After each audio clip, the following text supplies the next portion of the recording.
राजनीतिक दलों से मैं हमेशा कहता हूं, मेरी टिप्पणी को जब सुनिए तो लोकसभा चुनाव का परिणाम सामने रखिए उत्तर प्रदेश में। मैं हमेशा कहता हूं, जनता के संग लिए संघर्ष कर रहे हैं, जनता के साथ हैं, युवाओं के साथ हैं, महिलाओं के साथ हैं, किसानों के साथ हैं, नौजवानों के साथ हैं, दलितों के साथ हैं, अल्पसंख्यकों के साथ हैं, पिछड़ों के साथ हैं। ये खुद मत बोलिए, उनको बोलने दीजिए ना कि आप उनके साथ हैं।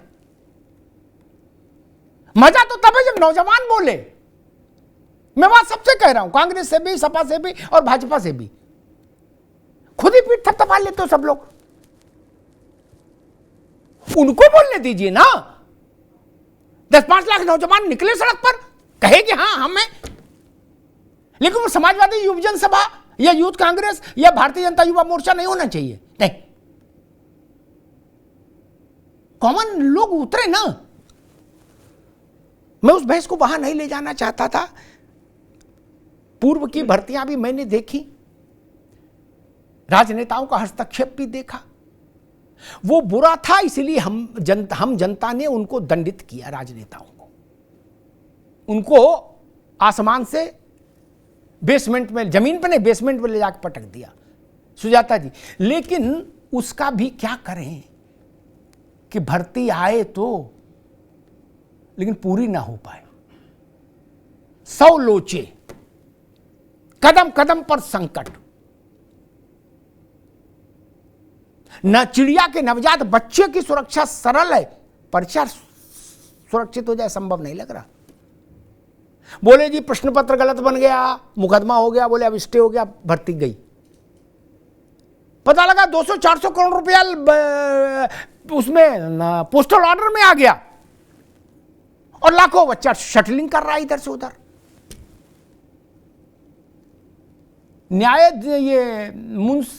न्यायिक सेवाओं के इम्तिहान हुए अभी। एक उदाहरण बता दूं दीपक भाई, ठीक, न्यायिक में लोचा पहली बार मैंने सुना 35 साल में, अब न्यायिक में भी हो गया। मेरे ख्याल से सेना ही बची होगी, आशीष यहां नौकरी करके आए हैं मेजर रह के, बाकी तो भगवान की दया से सब लपेटे में आ ही गए। अब वहां यह पहली बार हुआ है कि उत्तर प्रदेश लोक सेवा आयोग को अपनी नाक बचाने के लिए कापियां दिखानी पड़ रही हैं लोग, बच्चों को बुला बुला के। क्या ये हास्यास्पद स्थिति नहीं है? खैर सुजाता जी, दोषारोपण कि मेरी कमीज उनकी कमीज से कम गंदी, साफ की तो किसी है कि है ही नहीं। इस बहस में मेरी कोई रुचि नहीं। क्या बोले उनके में 4 दाग है, मेरे में 3.5 दाग है, इस बहस में मैं नहीं पढ़ना चाहता। मैं सिर्फ ये समझना चाह रहा हूं, हम चांद पर जा सकते हैं, लेकिन लेखपाल का भर्ती का 180 दिन में ईमानदारी से पूरी करा के ज्वाइनिंग नहीं करा सकते क्या? क्यों? उसमें ज्यादा कठिनाई है लेखपाल की भर्ती में, या कोई नासा वगैरह की मदद लेनी पड़ेगी? तो वही कर ले, हम लोग ज्यादा टैक्स दे देंगे, नासा वालों को बुला लो भैया, वही आके फर्रुखाबाद में बैठे और फिर परीक्षा का हिसाब किताब बताएं। सुजाता जी। नहीं अमिताभ जी, इसमें तो कोई दो राय है ही नहीं कि जो समस्या है वो दुर्भाग्यपूर्ण है, और ये जो जिस तरह का नो वे आउट दिख रहा है वो एक विडंबना है इस देश के लिए, इस उत्तर प्रदेश के लिए, या फिर छात्रों के भविष्य के लिए। क्योंकि हम यहाँ पे सिर्फ एक पेपर लीक की बात नहीं कर रहे हैं, हम एक पूरे परिवार के आशा के, उसके जीवन के को डिसाइड करने की बात करें। जब पेपर लीक होता है तो शायद जो सरकार में होते हैं या जो अभी जो तंत्र है उसके लिए तो सिर्फ एक वो एक इंस्टेंस है, लेकिन जिसके लिए, जिसका लास्ट चांस है, जिसका एग्जाम रद्द हो गया, जिसको ग्रेस मार्क मिल के वापस से उसके एग्जाम लेने की बात हो रही है, जिनके घर के चिरागों ने सुसाइड कर लिया, वो क्या करेंगे?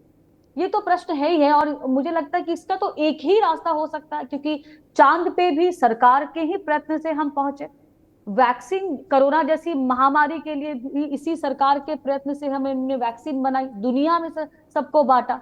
तो अब इसी सरकार के प्रयत्न से ही इस जो स्कैम है, मुझे लगता है कि आजाद भारत का सबसे बड़ा स्कैम अगर कोई है तो ये पेपर लीक, और जिस तरह से ये परीक्षाओं के पेपर लीक्स होते हैं, वो सबसे बड़ा स्कैम है। और इसमें सब हर एक व्यक्ति इन्वॉल्व है, क्योंकि कहते हैं ना कि अगर पुलिस टाइट हो, अगर सिस्टम टाइट हो, तो शायद बच्चे का खिलौना भी गायब ना हो। यहाँ तो हम 1.5 करोड़ छात्रों के भविष्य की बात कर रहे हैं, यहाँ तो हम 70 पेपर लीक्स की बात कर रहे हैं, राज्य दर राज्य की बात कर रहे हैं। तो इसमें तो सरकार को अपनी विश्वसनीयता साबित करनी ही होगी, जी। और जहां तक ट्रैक रिकॉर्ड है, मुझे लगता है कि सरकार कर पाएगी।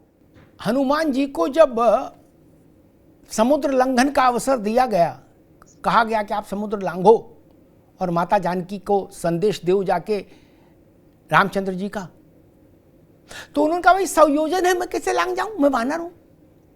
तो जामवंत ने कहा कि नहीं, इनको इनकी शक्ति का स्मरण कराना होगा। का चुप साध रहा बलवाना, बोले तुम कर सकते हो तो वही बताओ, तो वही करे भैया, रास्ता तो दिखाओ। हनुमान जामवंत प्रसंग दोहराए, लेकिन लाखों लोगों के आंख में रोज का आंसू नहीं देखा जाता। पार्टियां आएंगी जाएंगी, सुजाता जी, जीत हार लगी रहेगी। देश बहुत बड़ी चीज है, सरकारें बहुत छोटी हैं। गुलजारी लाल नंदा थे तो अब क्या फर्क पड़ रहा, नहीं रहे तो गांधी जी नहीं रहे, देश चलता रहा। ये विषय नहीं है। दुनिया भर में हमारी क्या छवि बनेगी कि हम लेखपाल की परीक्षा नहीं कर पा रहे, हम सिपाही की परीक्षा नहीं करा पा रहे, हम चपरासी भर्ती की परीक्षा नहीं करा पा रहे, हम प्राइमरी मास्टर की परीक्षा नहीं करवा पा रहे, न कश्मीर से कन्याकुमारी, न असम से गुजरात तक। क्यों नहीं हो रहा? तो मैंने अभी कुछ दिन पहले कहा था प्रेम नारायण जी, भाई आप लोगों से नहीं हो रहा, सारी पार्टियां बैठो और एक प्रस्ताव पारित करो, और दुनिया भर में जो सबसे अच्छे एक्सपर्ट हो इस विषय के, उनको बुलाओ, हायर करो। आपके पास का नहीं, उनसे करवाओ परीक्षा। आप लोग अपने को भाषण देने तक सीमित रखो। प्रेम नारायण जी नहीं, लेकिन ये रोज रोज हादसा नहीं, हादसा एक बार हो समझ में आता है। मैं अभी 50 भर्ती ऐसे गिना दूंगा जो सालों से अटकी हैं, भटकी हैं, लटकी हैं। 50 भर्ती, और फिर मुझे यह तर्क स्वीकार नहीं होता, कर रहे हैं, करेंगे, देख रहे हैं, देखेंगे, कानून काम करेगा। नहीं, सालों से अटकी है भर्ती, सालों से। बूढ़े हो गए भर्ती देने वाले नौजवान बच्चे। प्रेमनारायण जी, अमिताभ जी, सबसे बड़ी चीज क्या होती है ना, जो आप जिस चीज को पकड़ के पूरी डिबेट कर रहे हो, कि हमें इसमें भावनात्मक और तरीकों से बात करनी चाहिए, पॉलिटिकल नहीं होनी चाहिए। लेकिन जब व्यक्ति ठान लेता है कि चाहे कुछ हो जाए, सारी दुनिया चिल्लाने लगे कि हम नाकाम है, सारी दुनिया चिल्लाने लगे कि हम किसी लायक नहीं है, लेकिन हम तो कहते रहेंगे कि हम तो अवतारी पुरुष हैं, हम तो किसी की मान ही नहीं सकते, तो फिर वो व्यक्ति कभी किसी की मदद नहीं ले सकता, ना वो व्यक्ति कभी सच को स्वीकार कर सकता। हमारे मित्र सोनकर साहब अभी बोल रहे थे, दीपक जी, उपदेश नहीं दे रहा हूं, क्योंकि उपदेश देने का लेने का काम जनता का जनादेश के माध्यम से आता है।